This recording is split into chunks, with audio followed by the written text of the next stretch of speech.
And everyone knows that pain can change your whole mood. Um, so getting your rest, moving, being active is important to reducing that pain that you feel. If I have another major fall or accident in any way that involved that femur, I could easily be an amputee, or I could have easily been an amputee that day if I didn't have surgeons that was able to literally put the cornflakes. It was crushed like cornflakes. The key is to make sure that both parties are taking care of themselves, but also taking care of each other. And don't shut down. The amputee cannot shut down.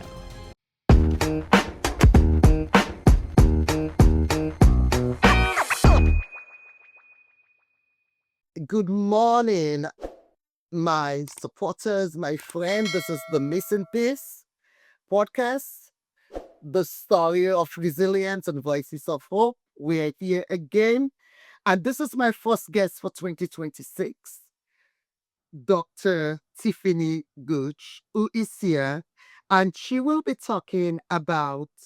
Let me look at what she'll be talking about, which I have here on with me. Um, I have the name. Oh my God. Okay, our topic today is mindful for the partner of an amputee, holding space without losing yourself. That's what Dr. Gutch will be talking about today. And let me give you a brief summary of Dr. Gutch career. Dr. Gooch is the chief wellness officer, yoga therapist, and mind and body stress reducer facilitator of Sacred Soul Wellness, who also help people reconnect with ease, presence, and inner resilience. She guides individual groups and corporate clients through gentle breath practices and mindful meditation techniques designed to calm the nerves system and restore balance. Our sensory experiences facilitate and blend science informed tools with compassionate support while creating a safe space for healing and self-awareness. Our work empowered individuals to release tension, cultivate steadiness, and experience the deep sense of well-being. I welcome you again, Dr. Goosh, to the Missing Piece podcast. And can you tell me a little bit more about yourself? I read what about you, but you can tell me about yourself. Yeah.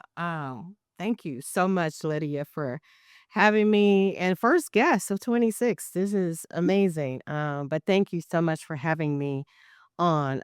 So pretty much like my short bio said, I have been in health and wellness, wow, well over 22 years now. And specifically in the yoga, meditation, mindfulness space. Um, and I came to this work because of my own personal physical and emotional challenges I've had along the way. And I found that this work has been very supportive in my overall well being.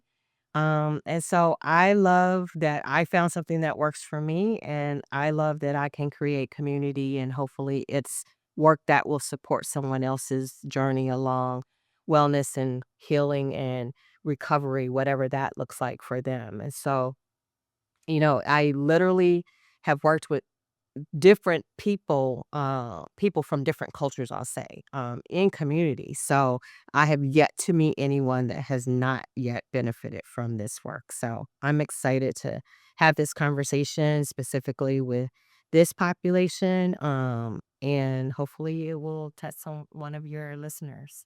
Thank you very much.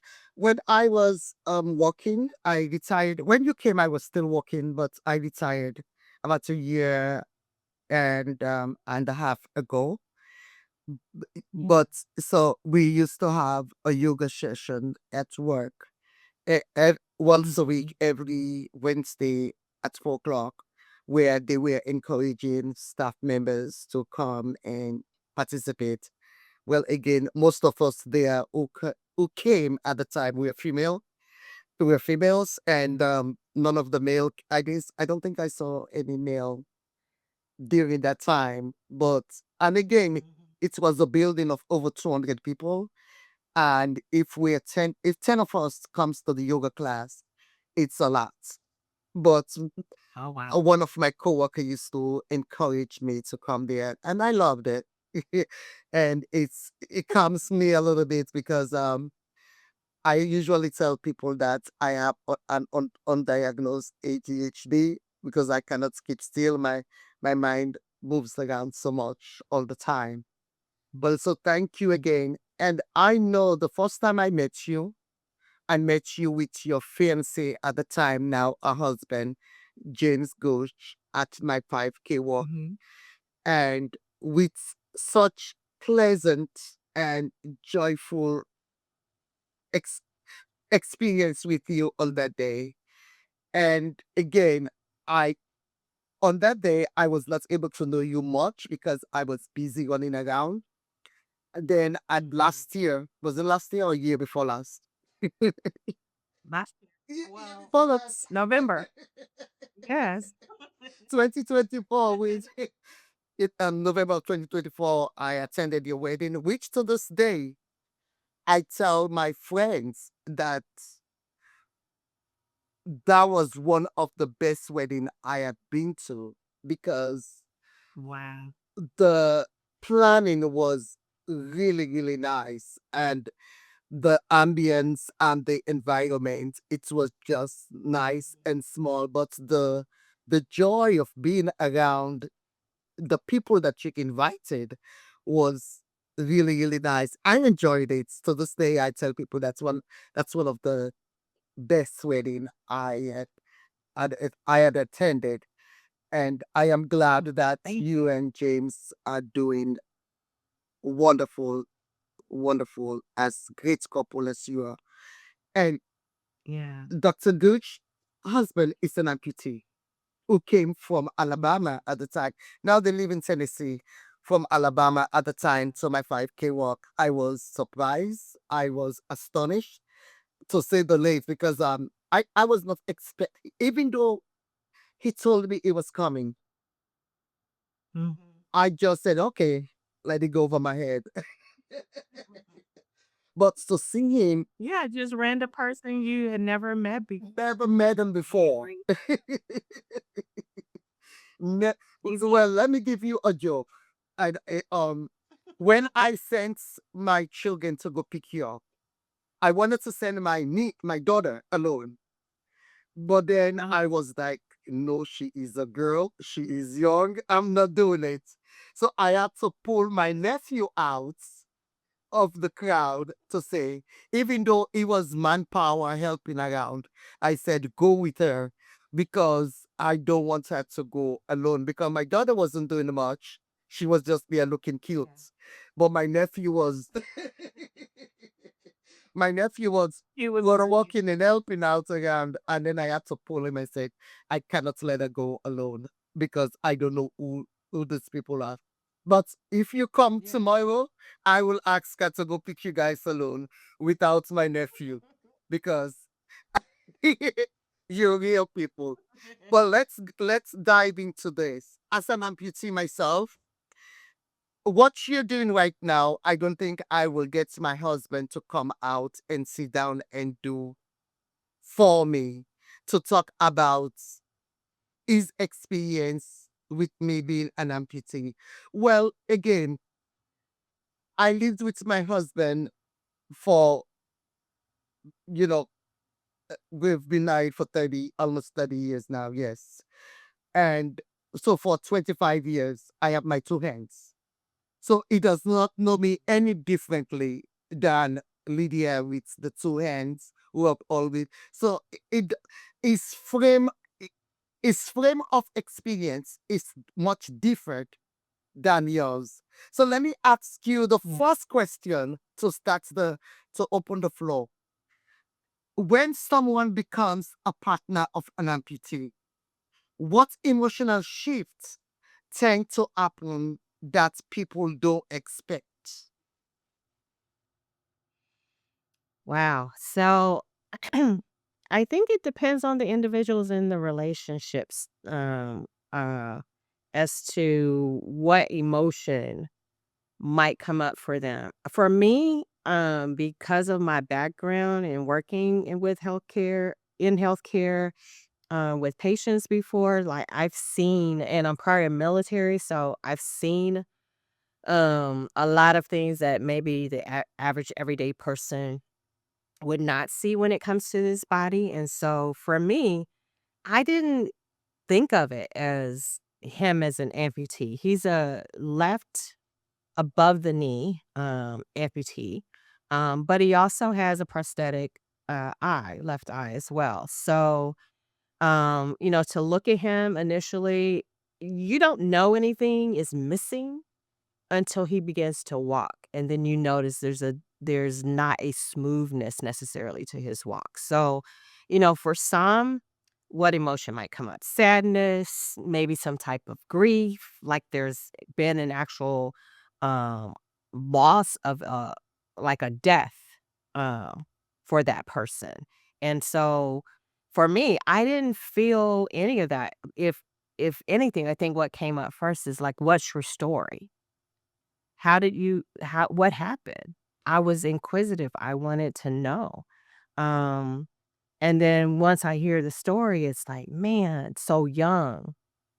But my husband also has been dealing with it for over 32 years, right? And so, I just looked at him as another, quote, unquote, "normal individual," not missing any limbs, not having additional, a prosthetic in the eye. It didn't he didn't seem any different to me until the day he did.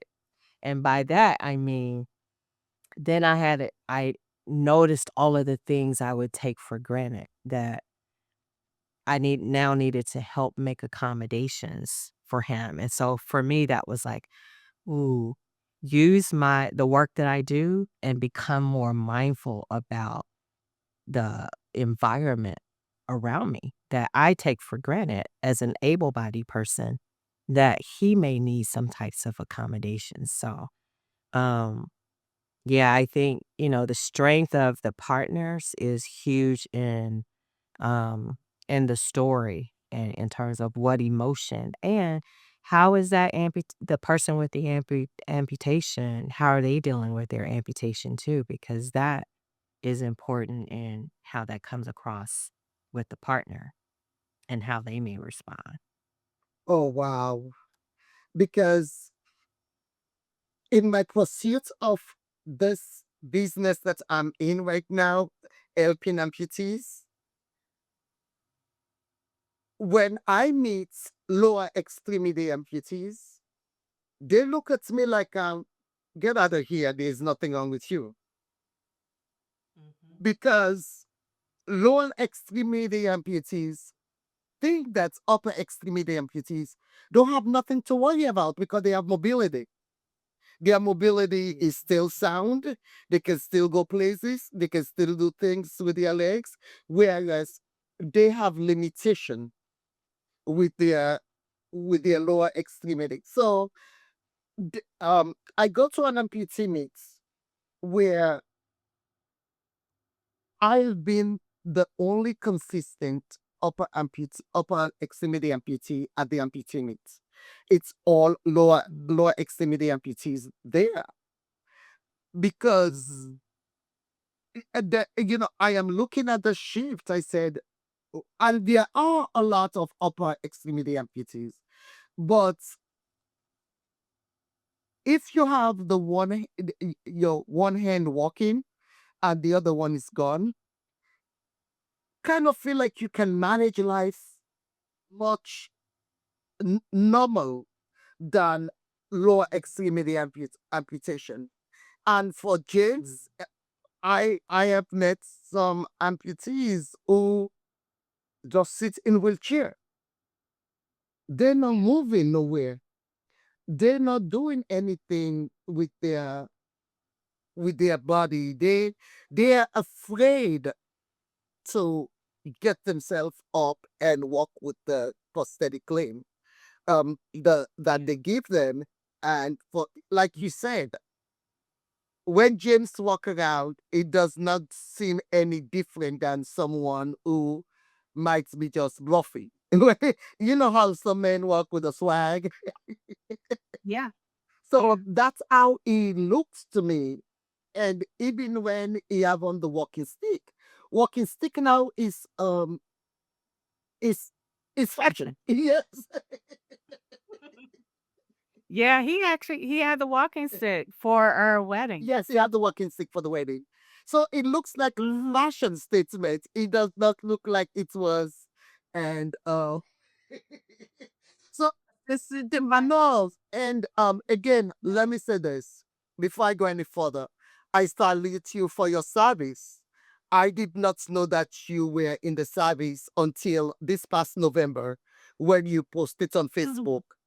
But it, what I enjoy most was your sorority sisters having fun with you at the wedding. It's I went to university and did my undergrad and graduate school, and I never joined any club. In the- and then seeing people who join community, I'm like, maybe I should have, or I could still, because they were so supportive, and some of them we all stayed at the same hotel together. In fact, Yeah. some of them we all flew from the East Coast here to Alabama Wow. because Mm. they told us that some of them said, "Oh, you were on my plane to Alabama." Yeah, let me go to the next question.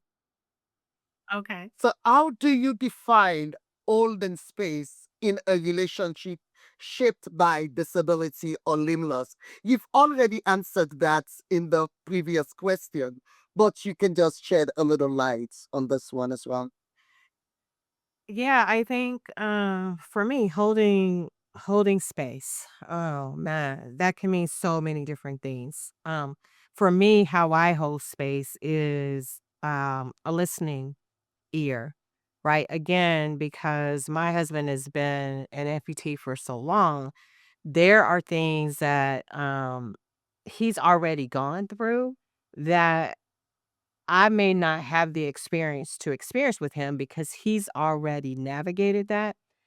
But the thing that I love about him is when I see him working with new amputees, he can guide them in a way, like literally, especially if they happen to have the same type of amputee story or limb loss that he has. He's able to help them navigate that this is not the last, like, your life is not over here. And so for me, I'm holding space for him, one, as he has to relive his story that he tells so strongly to these new amputees, but also seeing this through their eyes, right? So whether it's a husband or the wife, whoever their spouse um or partner may be at this point, how are they now navigating this life with an amputee and what are they going to do? So I'm listening, I'm watching, I'm anticipating a need without taking over. I don't treat him any different. I wait for him to ask for help or for him to tell me that there's something that he can't do, even 32 years in. And he's learned all the tricks of the trade. I tell him sometimes, I say, you move so fast, nobody would ever know that you're missing a leg. Like, what are you doing? You're like, he's just gone. Um, so and he just giggles because he finds it very comical. I've seen him on and off crutch. I've had to, tell him, um, why don't you use your crutches? Like, he will jump around. I'm like, "That's not let's be mindful. We have one good leg. We need this good leg for the rest of our life. So we gotta do some things differently. As we're aging, our body starts to respond differently. So, for me, the mindfulness and having um also an awareness of I know when I have aches and pains in my body and I'm not able to use one of my limbs fully. I have all my limbs, but if it's hurting in such a way, now I'm protecting and guarding. So I can almost imagine what it's like not to be able to use a limb fully without without missing that limb. So I never try to um say I understand because that's not something if you're not missing the limb, that's not something you're ever gonna fully understand all of the ups and downs that that person is going through. So, um, yeah, just holding space, um, listening, being attuned, trying to um, anticipate a need without taking over. That's wonderful. That's really, really wonderful that you are very mindful about his condition. And even though he may not be as mindful as you are, but you as the partner is. And again, as you're talking, I'm thinking, let me say, in the middle of the night, you want to go to the bathroom and he has to jump up like you mentioned. He just hop into the bathroom without holding the crutch. He gets in his crutch to assist him. He keeps them by the bed now, but yeah, initially he would just be jumping, and I'm like, that's not good for your good knee. I remember you mentioning that when we went to your home in Alabama and it was doing something and he said, I'm not ready to start pushing wheelchair yet. Yeah. Because at that time you were dealing with your own illness as well. Because you mentioned during that time that you have some kind of ailments that you're dealing with. Mhm.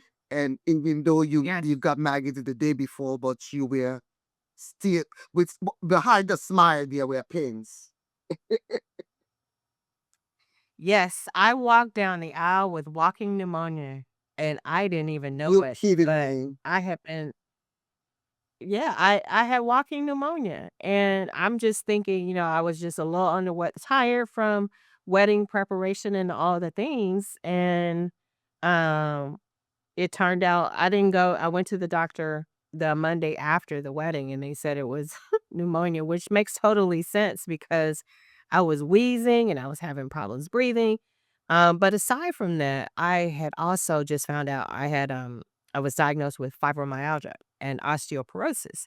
So my body was hurting, physically hurting. So I wasn't even 100% like I after the fact, my husband said, "A lot of people were like, 'Is she okay?'" And I was like, "Did I not look okay? I hope I didn't look like the sad bride, like, 'Oh my god, what am I doing?'" I was very happy, but I was just in so much pain that I was literally just trying to make it through the day, and I look back and I'm like, "Oh my god, we didn't even make a speech to people." We walked around and greeted everyone, but we didn't do, like, the group speech to y'all, and I was like, "It's okay." Well, that one I would What let you your MC. uh, You I will put that on the MC because you have a MC. And then she yeah, should have put I that on did. the agenda. Or maybe she skips that on the agenda. But again, overall, I don't know. um, everything came out nice. I was just telling the girl Yeah. who is sitting over here with me right now, who is my in-person assistant. I said, I am not Okay. um I am not big at aesthetics. I am big at Mhm. what the content of how things comes out. Yeah.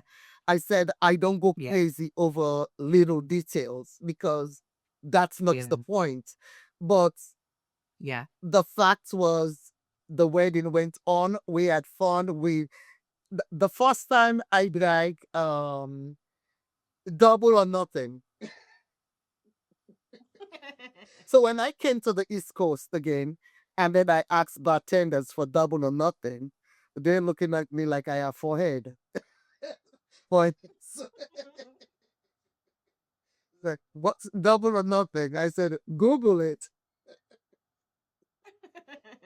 But it was really good. And again, let me know when you're ready to go. I could cut it off, or we could Mhm. continue to talk. And because Okay. it's it's an easy podcast where I want someone to feel relaxed, not to feel tense. We're just having a Yeah. conversation so that something that Yeah. someone would learn from every day, because you may not know what someone will pick out of our conversation and take it and run with it. Yeah. Yeah. I think so. Big picture, like if I could kind of sum it up, the one of the reasons why I picked it, it was kind of like marrying what I do with the new life that I live now. Because I've said it to him a bunch of times. Who wakes up and says, I think I'm gonna marry an amputee? I had only seen veterans who were amputees because of war situations. They lost limbs. I had never seen a person outside of that dynamic that had lost a limb.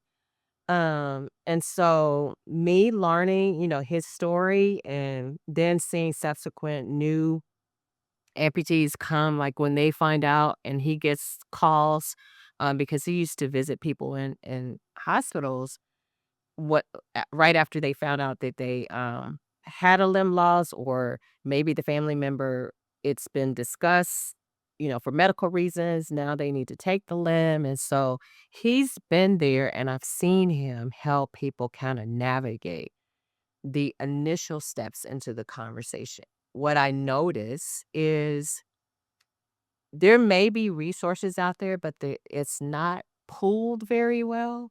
So, the story is so now you're an amputee, now what? Right? What are the steps that they need to do or questions they need to ask or people they need to be put in contact with to help them kind of navigate now what this new life will look like. And all of that varies depending on what the limb loss is, right? And where they are in their life. And so, um, as his partner, I support and help him navigate where I can, again, without stepping. Um, I recognize and acknowledge his difference, not as a handicap. I don't let him off like household regular chore duties. He's like, "Hey, I only have one leg," and I'm like, "So."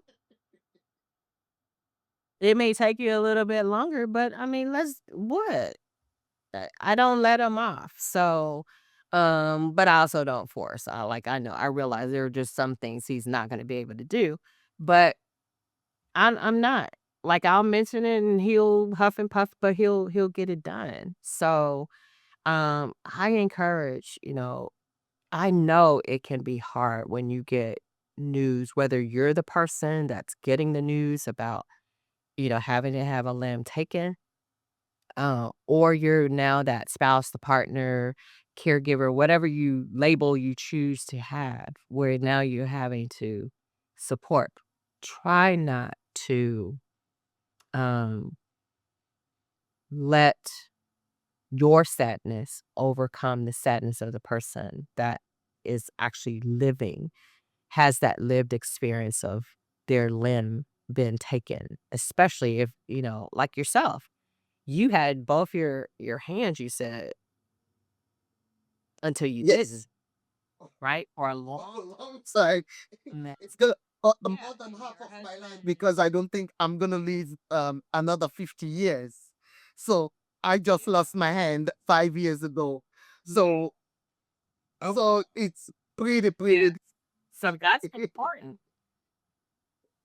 That's important, and then for a spouse, you've been married for a long time, and then now all of a sudden, he has to help support you. It was Say that again? now you're miss I say you have been married a long time. No, I'm just Oh, oh, your spouse supporting you in a different way. okay, yeah, but No. let me give you a story about when I got out of the hospital and I came back into the kitchen cooking for him because Yep. my husband does not cook. I'm putting his business out there. He does not cook, so I have to get in the kitchen and cook for him. And that was during the heat of COVID to adjust me, him, and the children at home. And Mhm, we have to eat, mhm. and nobody was coming to visit or bring any food. So I'd have to cook. Let me give you a funny story. I have always used to cook much more of my meals on Sunday when I was working because once I Yeah. go to work, I was working 9 to 5, and sometimes I have to drive up and down New Jersey, being and working for an audit department for the university. We sometimes don't stay in one location.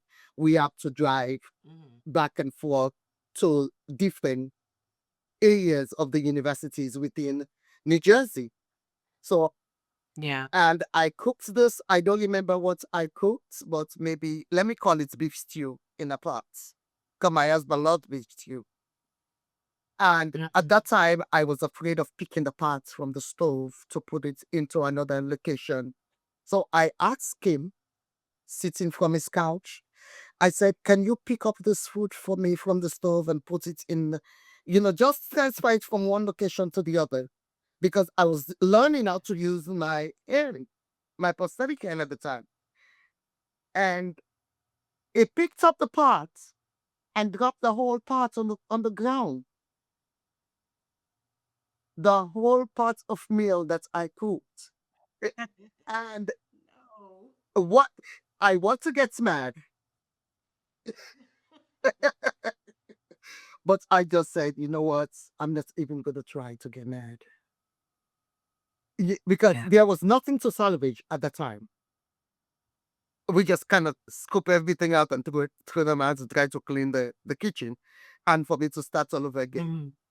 So after that, I have to learn how to now pick my parts with both because I don't want to be bothered with him puffing Mhm. puffing and puffing coming to me to get out of the Sunday spots to come to the kitchen and just Yeah. help me move things.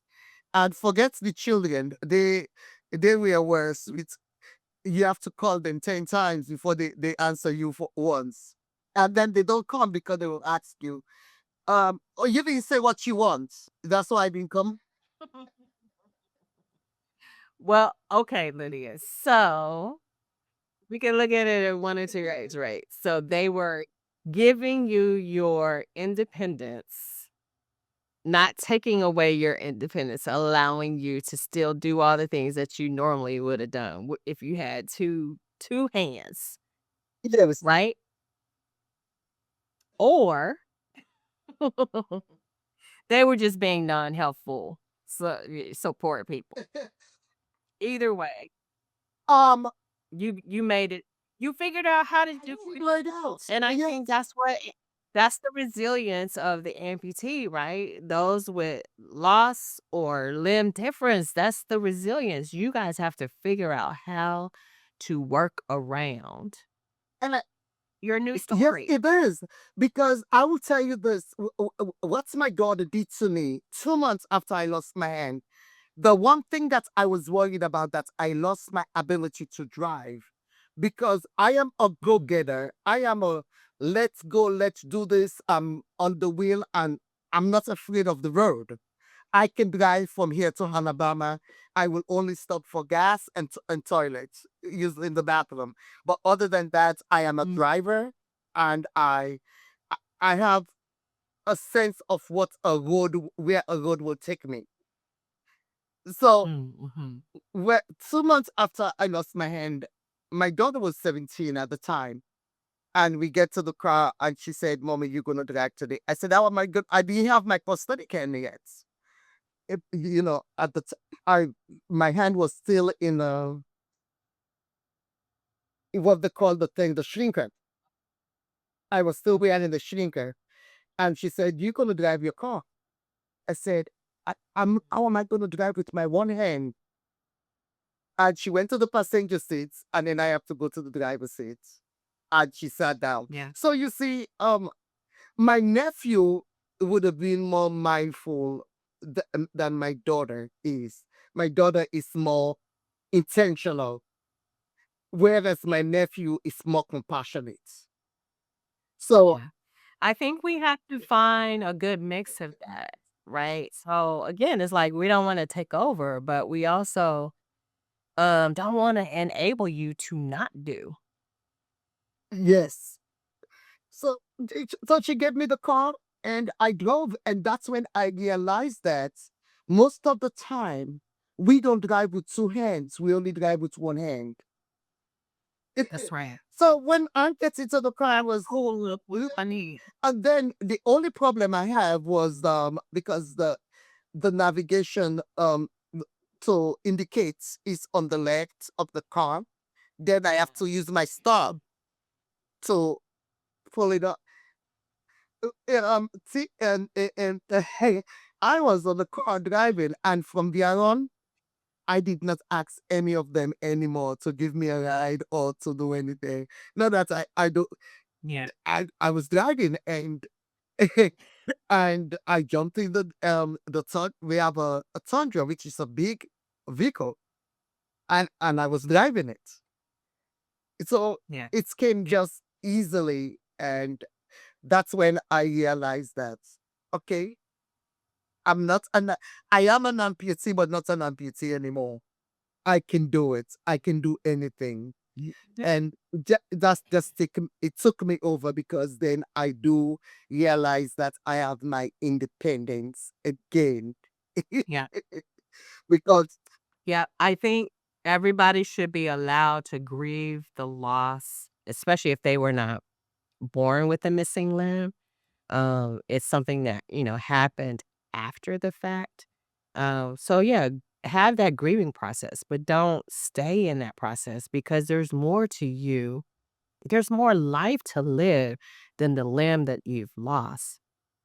And so, um, you should be focused on the fullness of life and every day, every opportunity you get to. I mean, each of us have our own story. We're each different anyway. So, we shouldn't think about it as a negative thing, right? Forever. That initial shock of, oh my God. Yeah, I get that. I get that.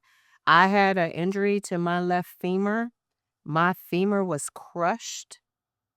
If I have another major fall or accident in any way that involved that femur, I could easily be in an amputee, or I could have easily been an amputee that day if I didn't have surgeons that was able to literally put the cornflakes. It was crushed like oh my god. cornflakes. So I have hardware in my leg. So I get my leg looks a little different. My scar is over 20 years old. It's healed. And yes, I walk with a little limp, but not like my husband who has a missing limb and walks with a prosthetic. So again, when I see him, the medical person in me, I'm looking at body mechanics and movement. How's his body moving? Um, I'm grateful that they have prosthetics, extensions to give you guys more functionality in the day to day. For some, I that's not even an option. And so that's a whole different, story. If prosthetic is not even an option for you, you have to figure out how to navigate without. And so, it's a story that not only the amputee is living, but the people that love them are also living. Um,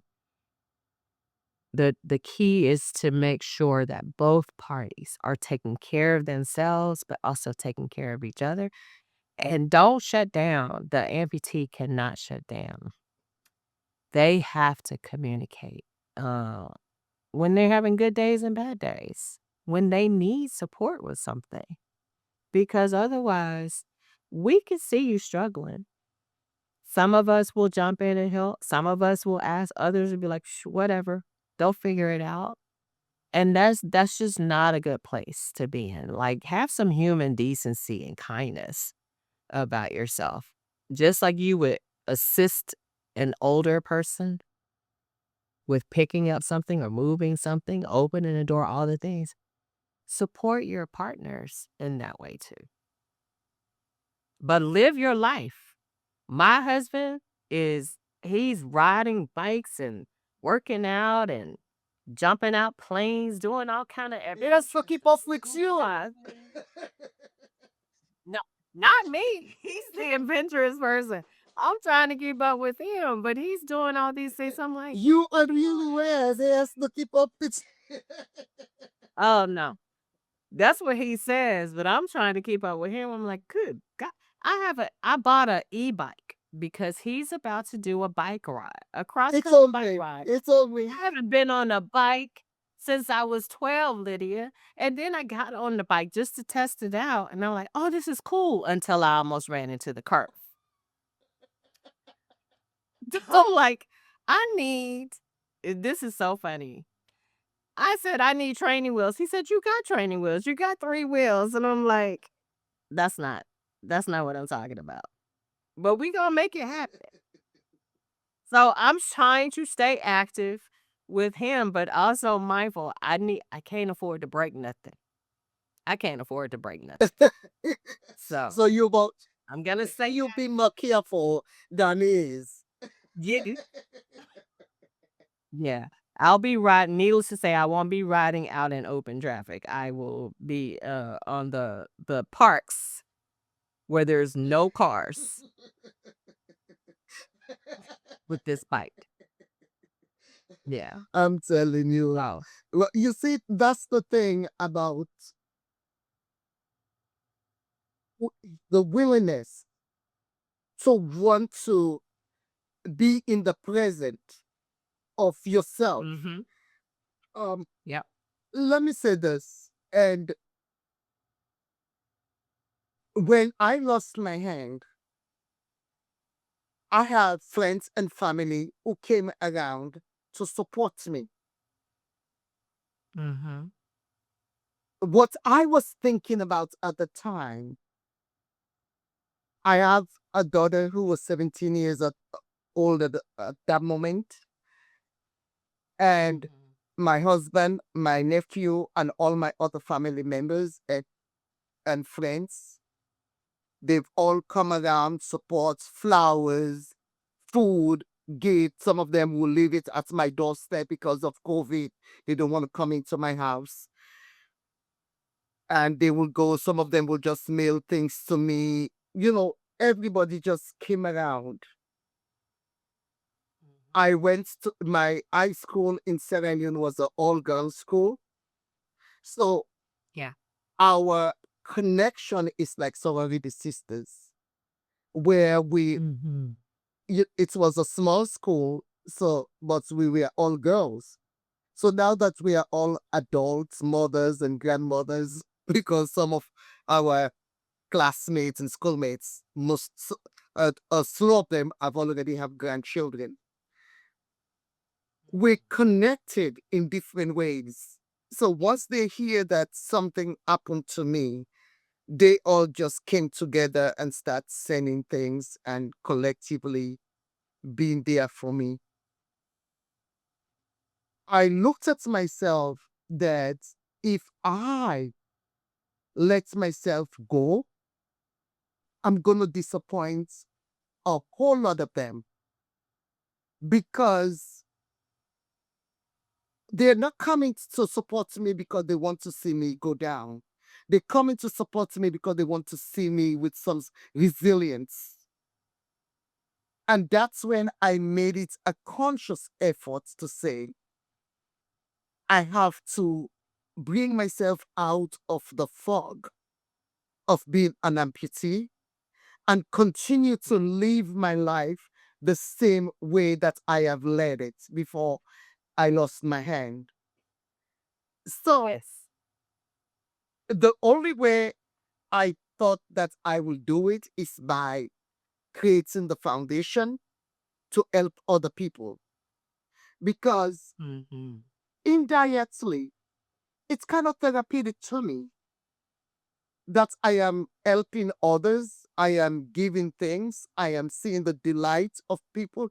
You will see last 2 weeks ago, I went to my amputee mates and I gave them hats and blankets. You should Mhm. see them. It's like a little child in candy, little children in in a candy store, picking what they want. Oh, I want the red hats. No, I like pink. Again, after seeing them being so joyous, it's what makes me feel as though, yes, I am doing something right in my life, not moping around thinking that I am the only amputee in life, the worst thing that ever happened to me.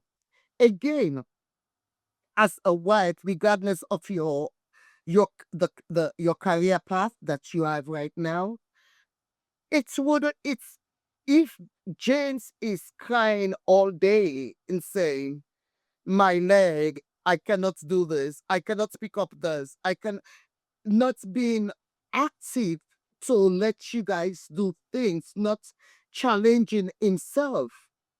It's gonna come to a point where the marriage is gonna go down. And that's Mhm. exactly what I saw in myself with my family. Yeah.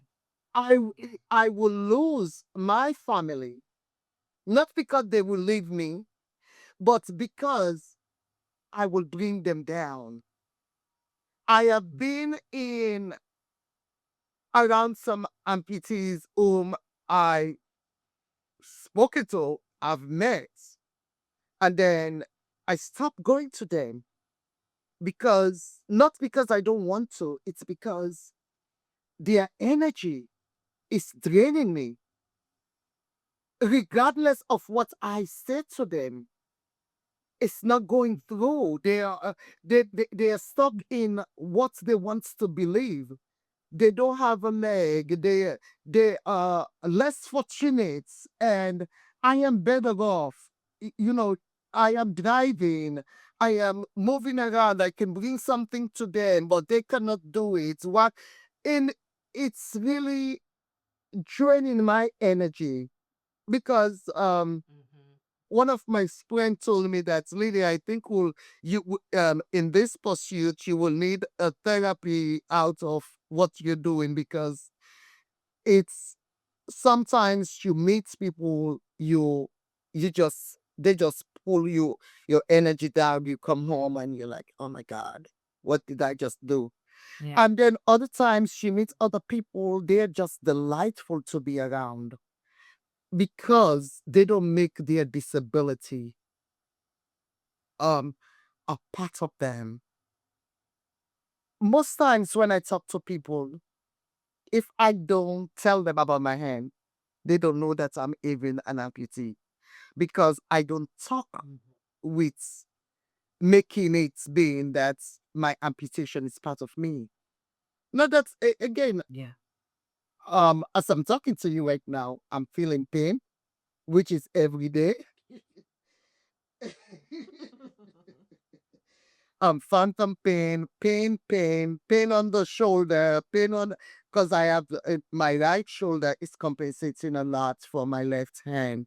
So I am having severe Yeah. pain on the shoulder, which the doctor recommended surgery, which I said, no, n- not, I'm not doing it. It's not going to happen. But it's there. Yeah. But I'm not making it like I am in pain and the worst thing that is going to happen to me. because I try to ignore it and keep it moving. Yes.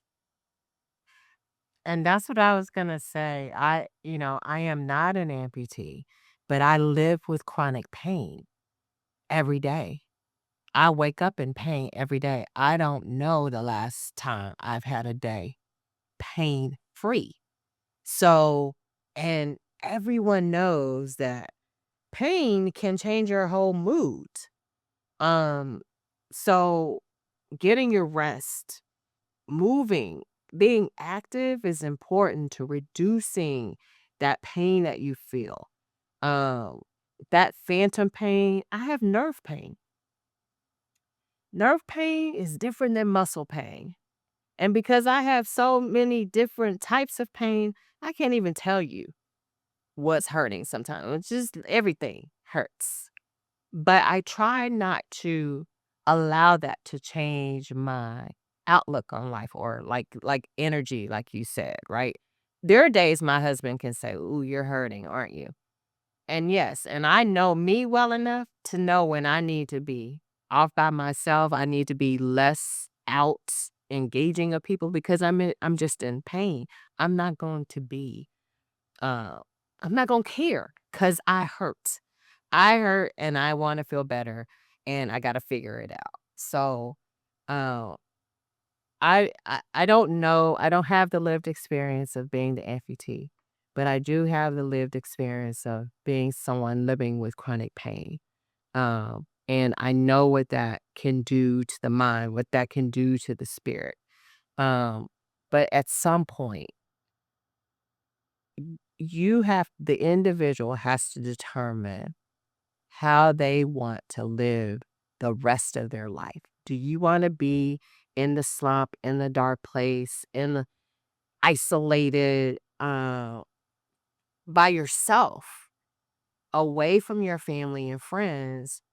Or do you wanna try to figure out how to navigate your way through? Again, I'm not saying, like, act like it's not happening. This is your lived experience. It is the new you.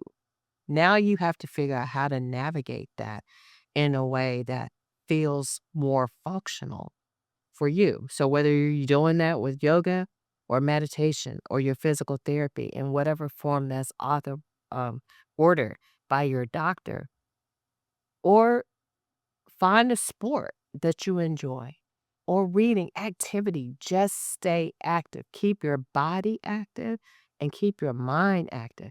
Because if you're idle and depressed,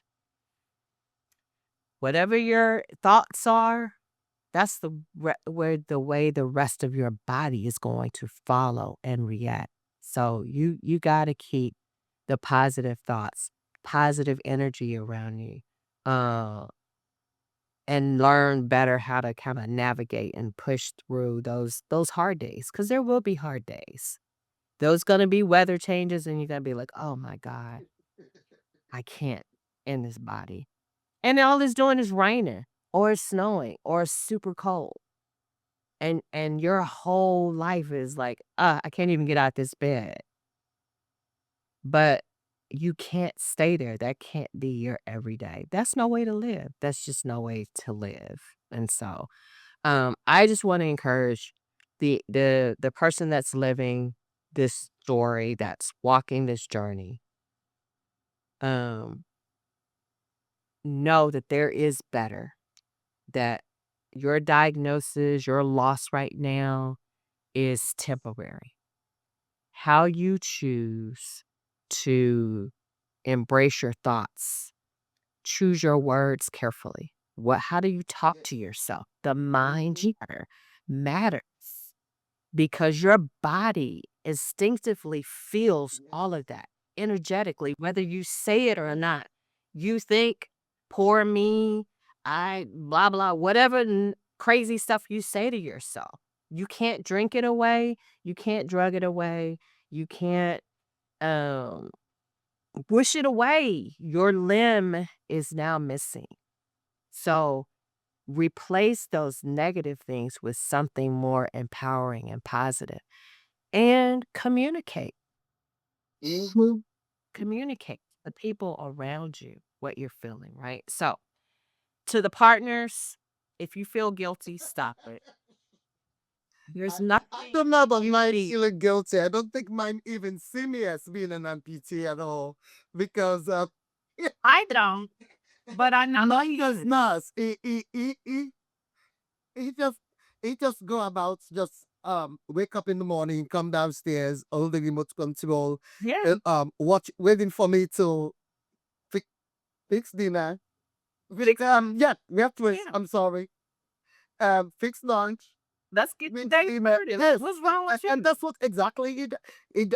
And this is the thing. We get in the car, and when he doesn't want to go, when it is not his initiative to go someplace, and I try to convince him, well, I'm not going to drive.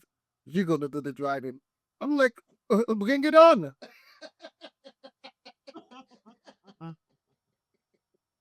Yes, yes. We were going to New York City Christmas Eve. Our daughter bought tickets to go for us to go at the Rockets.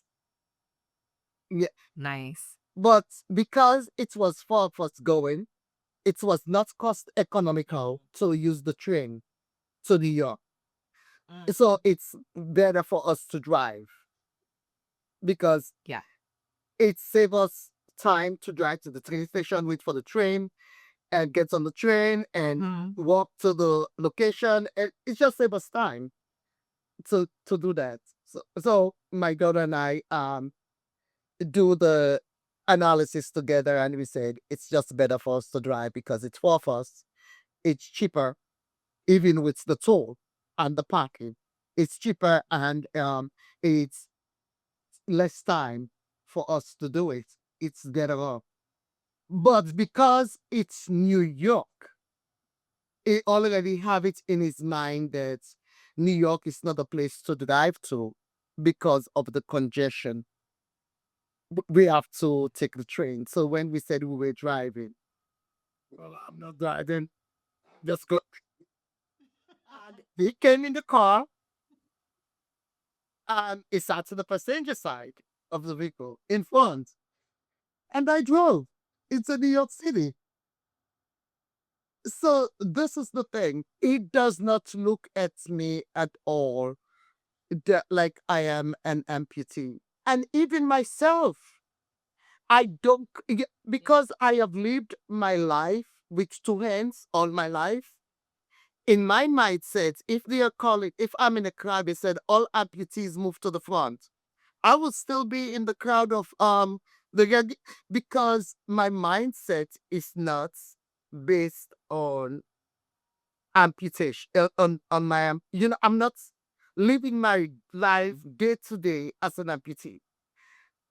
I went to an Yes. event and an older lady get up from a chair and said, "Oh, sit down, sit down." I'm looking at her like, "Ma'am, you cannot pick me if I fall down, but I can pick you if you fall down. So you sit down." There are people who don't know. They are looking at you like you have such disability that you need so much help. And I am telling them that I am as strong as I used to be. So don't help me. I have Yeah. a hand that is Mhm. supporting me very much so. So I'm still good. There Yeah. are some limitation, obviously, because it's not as spontaneous as my regular hand. But at the same time, I'm good. Don't think that you have to help me or I need the help. If I do, I will call you. Just as any regular person will. And sometimes how do you put your clothes on? I said no, I walk out naked, and when I see the first person out on the street, I ask them to help me dress. I love it. Can you help me? Help me. The Yeah. only thing I I cannot love it because do is what anybody cannot do. I cannot put on my my necklace necklace. just as much as you, me, and others cannot. Any woman cannot put on their necklace. They have to ask someone to attach Yeah. the two Zippers and dress. zippers of that. Those are all the things I cannot do. I learned how to put my bra on. Yeah, Yeah. and so I'm good. I'm doing well. I can live alone without anyone, and Yeah. Yeah. Yeah. Yeah. Well, yes. um, so the conversation, like as we're talking, I am still looking at my questions, and I know that we're going through it without even asking the questions. The question. Mhm. And oh Lord, there was one here: intimacy and relationship dynamics. Yeah. Yeah. That's not. So I don't think that Let me do a disclaimer. this is I have been married for almost 30 years. Gold figure. yes.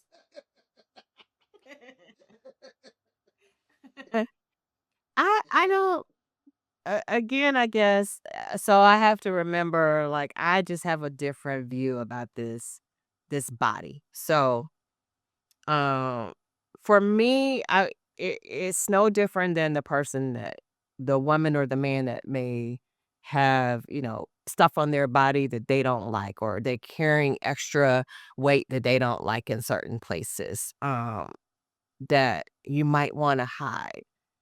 Now, the amputation is something different, right? Because that's something that's been surgically cut and everybody heals differently. Uh, the first time, especially if you're dating, you find yourself in an intimate situation. Um, I wonder if this is a bigger deal if you're missing legs versus hands or arms, right? Um, but it's about body image. How do you view your body? Do you have an appreciation for the body itself? And now it's no different than the woman that was pregnant that now is watching her body grow, or that's had this baby and now her body's stretched in all these different directions to accommodate a growing baby. And now she has to love her new mother body. For the single person, I can imagine sexually feeling attractive that this would be a thing. It, how do you bring it up in a dating conversation? Do you need support with something when it comes to being intimate that you didn't need support with before, right? Um, I'm a firm believer when we lie down, all the body parts line up exactly like they're supposed to. So, assuming that nothing's wrong with the body parts themselves, like, you don't have an amputation of the body part. The mind. It's not the body. It's the mind. The mind. It's the It's the mind. mind. Because Once that's the you reason the start body has before nothing you to do with the mind. As long as everything is working, I don't I don't see it's you should be that's fine. no di- Then You should be fine. again, But there's there's so many amputees on Facebook and social media, and there is one girl who lost two limbs, and she had four children. mhm. Mhm. And Yeah. so I don't think that has anything to do with intimacy and relationship at all. And it depends No. on the individuals themselves. You cannot take your disability to bed with your partner. It Mm, should not be part of the conversation no. because No. Otherwise, Figure out the positions that work for you, because if anything, it's gonna be a physicality thing, right? Something, and that is either hurts or it's not quite right. So you just gotta but figure that's out for what that everybody looks though. like. If Exactly. talking about your, Have talking fun. about your pain, the pain in someone's body does not give them a good quality of life. And can you No, imagine it, taking that to the bedroom? Every time you turn around, oh, my back ache, my leg ache, my my everything side hurts. ache. Everything hurts. It's a turn off. Listen, thank God for the feel good hormones that kick in during the moments, right? Because I don't feel anything. I feel great. But when it's all over, it's like, oh, Mhm. uh, a truck ran over me. Everything hurts. Everything hurts again. None of Everything the hurts. pills before you. Well, you do, but I mean, still, you get that added boost from the natural Yes. hormones, from the kitchen and the touching and all the things. You get the natural hormones going. Eh, They're natural painkillers. You don't feel anything. Until it's an Really, after you feel effect. great until after. After that, you like, man, I ran a What whole was I thinking, right? marathon. Truck ran over me. Like it's crazy. Like that wasn't happening a few minutes ago, but now you over here on broke down street. Well, like I said, you newlywed, you have much more to work on. I am an Oh, it's old wife. no. So you just have to navigate different. It don't matter whether you're new or you're seasoned in your relationship. You gotta figure it out. Because the older you get, if you're still actively being physically intimate, you just have to figure it out. It looks a little different the older you get. It's okay. Have fun. Well, if You it's gotta part have of fun. the communication, because that does not intimacy does not start in the bedroom. If it's No, early in the bedroom, then you as the woman does not get anything from it. It starts yep. from different type of communication. Good morning. It does not only have Mm, to be verbal communication, it can also be, you know, different physical communication and things like that. So yes. it's communication as well. It's what you talk about, Yeah. how you what you take in. So again, it doesn't matter because It otherwise doesn't. you will not fall in love with James, and James would not have fallen in love with other relationship that he had before you to have. He said he have about 4 children, 4 boys. Four. Four Yes. boys. And he's been an amputee since he was And before he started 18. having children. He was married. His first marriage, he was, I think it was Oh 12. wow. So, and they had four Oh boys wow. together. So, like, that was not clearly that was not an issue. And you don't find it's an issue as well. You know. No. So again, it's the individual. You cannot stick Yeah. you cannot stick your disability into the bedroom. You cannot Yep. make it an That's, everyday deterrent for partnership. that's right. And like again, you have to be mindful with your partners. Mm, Just not make with your them feel as though their effort is not being felt. yes. They cannot Yep. All about communication. you when someone is helping you, you have to help yourself. And I am a testament of that. I have to help myself because someone is helping me. I cannot be Yes. pulling one side of the bed and it cannot be pulling one side of the bed and I cannot and I am not trying to help him as well. You That's know, right. regardless, it's a it's a working effort from both sides, and and you know This is intimacy and relationship dynamics. It's individuality, not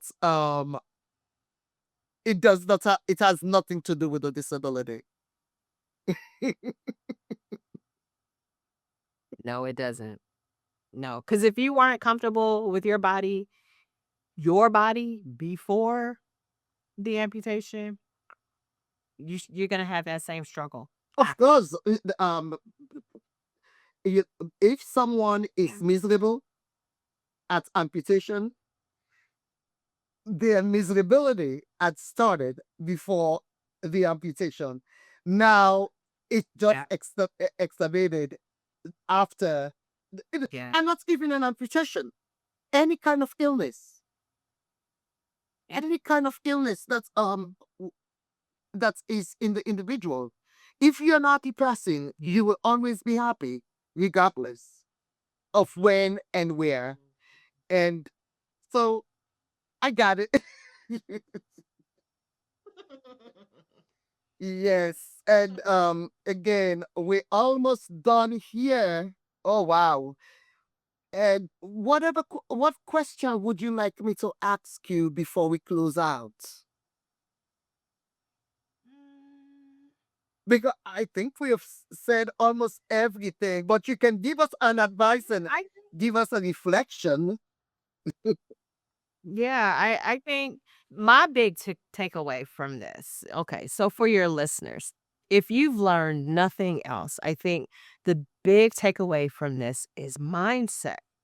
It's what is the self-talk you're giving to yourself every day about if you're the person with the amputation, how are you speaking to yourself? What are the thoughts that are running through your head? What are the stories, the bad stories you keep telling yourself? And how are you communicating or not with the people around you that are there to love you and support you? So, once you are able to make that shift, the people around you have no choice but to shift. They are there trying to figure out how to best support you, hopefully, and not hurt you. Um, but also they're also dealing with their own, for whatever reason, their own level of guilt and shame about your amputation. So your ability, to help them also feel comfortable in the amputation comes from the conversation. Talk about it. Show it. Don't let it be a secret. I look at my husband talking to our young grandchildren who were literally like the youngest is 4, no, 2. But when we visit, if he has shorts on, she asks, "Where's your leg?" Or if she sees, the what do you call it? The stump, she'll ask. She touches. So be comfortable in having that conversation about the amputation. Of course, age appropriate. To have your conversation of a 2-year-old is not going to be the same that you have with your partner, but be comfortable talking about it. It's okay because they're probably uncomfortable asking. So just remove the elephant out of the room. Be mindful of the stories. Words matter. Lift your energy. Be as positive as you can. Yes, you will have bad days. Everybody acknowledges that. We all have bad days. You had an addiction. So, like, figure out how to have less bad days and more Mhm. good days. Embrace your community. Find other amputees that are similar to your amputation because you'll once you see somebody worse off than you come out of your stuff real fast because there's always someone worse off than you. I don't care how bad you think your story is. There's somebody worse off than you. So try not to spiral in that self-pity, bowl of soup. That just it doesn't do good for anybody to stay there. Partners, stop feeling guilty. Support the people that you love and that that loves you. Um, know that you're two individuals coming from 2 different experiences with this amputation, right? Um, and both of you have to communicate. You have to grow together. You have to both communicate and know that one person is not carrying the load. You both are carrying it, whatever that looks like. So, figure out what works for you. Have fun and change your language. Change your language and live your life. Thank you so much, Dr. Gooch. This is a pleasure. It's a pleasure having you here at the Missing Piece podcast. The first guest for 2026. She is good. This is I just love an highlight of what is going to go on for the rest of the year.